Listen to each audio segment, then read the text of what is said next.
Fala galera, e simplesmente no primeiro dia de 2025, um novo capítulo na briga entre a Blake Lively e o Justin Baldoni surge, tá? Depois que a Lively acusou Baldoni de orquestrar uma campanha de difamação contra ela, um novo processo foi aberto agora contra o New York Times. De acordo com a Variety, o Baldoni entrou com um processo de 250 milhões de dólares contra o New York Times em relação a uma história recente que foi publicada alegando que esforços orquestrados estavam sendo feitos por Baldoni e sua equipe de RP para manchar a reputação de Lively. A história observou que Baldoni entrou repetidamente no trailer de maquiagem de Blake Lively sem ser convidado, enquanto ela estava ali nua, inclusive quando ela estava amamentando. No entanto, de acordo com mensagens de texto entre os dois atores, Lively teria escrito para Baldoni: "Estou apenas bombeando no meu trailer, se você quiser passar as nossas falas." Baldoni teria respondido o seguinte: "Entendido, comendo com a equipe e vou para aí." O processo de Baldoni aponta para essa deturpação como um exemplo de informação falsa que foi relatada sobre ele na história. Ao processar o veículo agora também, o ator e cineasta foi acompanhado por outros 9 demandantes, incluindo as publicitárias Melissa Nathan e Jennifer Abel, bem como os produtores de É Assim Que Acaba, Jamie Heath e Steve Zarowitz. Eles estão processando por difamação e invasão de privacidade falsa, com a afirmação de que a publicação escolheu a dedo e alterou comunicações desprovidas de contexto necessário e deliberadamente emendadas para enganar. A queixa também inclui alegações de fraude promissória e violação de contrato implícito de fato. De acordo com Baldoni e os outros demandantes, foi na verdade a Lively quem embarcou em uma campanha de difamação estratégica e manipuladora contra ele, e não o contrário. As alegações de Lively contra o Baldoni incluíam alegações de assédio sexual. Para isso, o processo alega que a Lively fabricou alegações de assédio sexual para afirmar controle unilateral sobre todos os aspectos da produção. Em resposta ao processo de Baldoni, o advogado de Lively declarou que, abre aspas, "nada nesse processo muda sobre as alegações apresentadas na queixa do Departamento de Direitos Civis da Califórnia da senhorita Lively, nem sua queixa federal, apresentada hoje mais cedo. Esse processo é baseado na premissa obviamente falsa de que a queixa administrativa da senhora Lively contra a Wayfair e outros foi um estratagema baseado em uma escolha de não abrir um processo contra Baldoni, a Wayfair, e que o litígio nunca foi seu objetivo final. Conforme demonstrado pela queixa federal apresentada pela senhorita Lively hoje mais cedo, esse quadro de referência para o processo da Wayfair é falso. Embora não litigaremos esse assunto na imprensa, encorajamos as pessoas a ler a queixa da senhorita Lively na íntegra. Estamos ansiosos para abordar cada uma das alegações da Wayfair agora no tribunal." O marido de Blake Lively, Ryan Reynolds, também foi citado agora no processo. É alegado que o Reynolds repreendeu Baldoni agressivamente em uma ocasião, acusando de fat shaming a Lively, que é a prática de criticar ou chamar a atenção de alguém por ser gordo, fazendo ele se sentir constrangido ou envergonhado. Também é alegado que o Reynolds pressionou pessoalmente a agência de Baldoni, a WME, a dispensar o ator e diretor já em julho passado, um pouco antes do Baldoni contratar uma equipe de RP de crise. Um produtor afirma ter visto o incidente que, em seus 40 anos de carreira, ele nunca tinha visto ninguém falar com alguém assim em uma reunião, enquanto a representante da Sony mencionou que ela frequentemente pensava naquela reunião e que seu único arrependimento é que ela não impediu Ryan Reynolds de repreender o Justin Baldoni.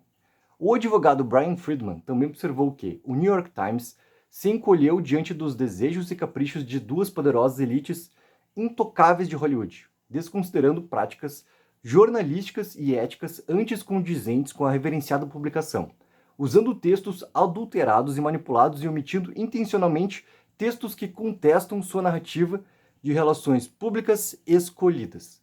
No artigo, mensagens de texto foram incluídas entre os 2 dos publicitários de Justin Baldoni comemorando a publicação de uma história do Daily Mail criticando a produção do filme. Quando Abel escreveu: "Você realmente se superou com esta peça?", Nathan tinha respondido: "É por isso que você me contratou, certo? Eu sou o melhor." Na superfície, isso insinua que as duas estavam diretamente envolvidas com a história que estava sendo publicada. Só que, no entanto, o processo supostamente incluiu outro texto que a Nathan escreveu durante a mesma troca que afirma explicitamente que ela não estava envolvida. Nesse texto, ele simplesmente não foi incluído na história do New York Times, Diz o seguinte: "Droga, isso é injusto, porque também não sou eu. Teria afirmado o texto omitido de Nathan."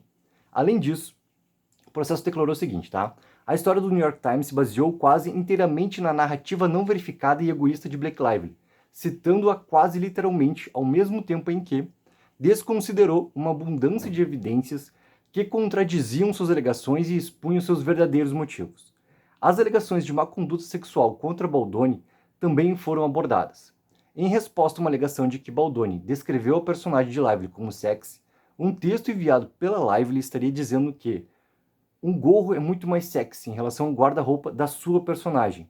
Que o processo diz que a Blake Lively estabelece o tom, tá? Um tom que o Baldoni respeitosamente atendeu durante o processo criativo. Outra alegação foi feita que Heath mostrou a Lively um vídeo de sua esposa em um estado de nudez, tá? Que o processo diz que não era sexual em contexto algum.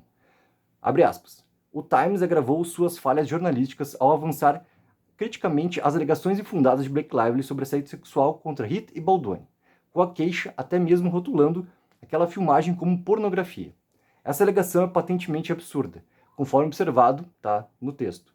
O vídeo em questão era uma gravação não pornográfica da esposa de Heath durante um parto em casa, profundamente pessoal, sem conotação sexual. Distorcer esse evento benigno é um ato de má conduta sexual e ultrajante e emblemático dos limites aos quais Blake Lively e seus colaboradores estão dispostos a ir para difamar os demandantes. As alegações de Blake Lively foram incluídas como parte de uma carta protocolada no Departamento de Direitos Civis da Califórnia, embora, naquele momento, ela não tivesse tecnicamente entrado com um processo contra Baldoni. Agora, o novo processo protocolado por Baldoni alega que isso foi feito propositalmente, sugerindo que as evidências estariam do lado dele, tá? Abre aspas. Notavelmente, Blake Lively escolheu não abrir um processo contra Baldoni, Wayfarer ou qualquer um dos autores. Uma escolha que a poupou do escrutínio do processo de descoberta, incluindo responder perguntas sobre juramento e produzir suas comunicações. Essa decisão não foi acidental, conforme observado na queixa, embora deva ser notado que os advogados de Blake Lively disseram que de fato entraram com uma queixa federal logo após a publicação da nova história da Variety sobre agora o processo de Justin Baldoni. Abre aspas. Infelizmente, a decisão da senhorita Lively de se manifestar resultou em mais retaliações e ataques, afirma uma declaração da equipe jurídica de Blake Lively, que continua. Conforme alegado na queixa federal da senhorita Lively, a Wayfarer e seus associados violaram a lei federal e estadual da Califórnia ao retaliar contra ela por relatar assédio sexual ou preocupações com a segurança no local de trabalho. Agora os réus responderão por sua conduta em um tribunal federal. Então, galera, esses aqui são os últimos, simplesmente, acontecimentos que aconteceram dessa briga Blake Lively e Justin Baldoni, que obviamente vai continuar agora nos tribunais norte-americanos. Galera, coloque abaixo nos comentários até onde vocês acham que realmente essas trocas de acusações vão continuar, ou simplesmente agora isso tudo também vai se limitar a uma esfera que é extremamente importante para elucidar exatamente tudo que exatamente aconteceu, que é no tribunal. Galera, coloque abaixo nos comentários, assim que saírem novas informações, obviamente que volto aqui para a gente poder conversar. T04, viva seu sonho aqui.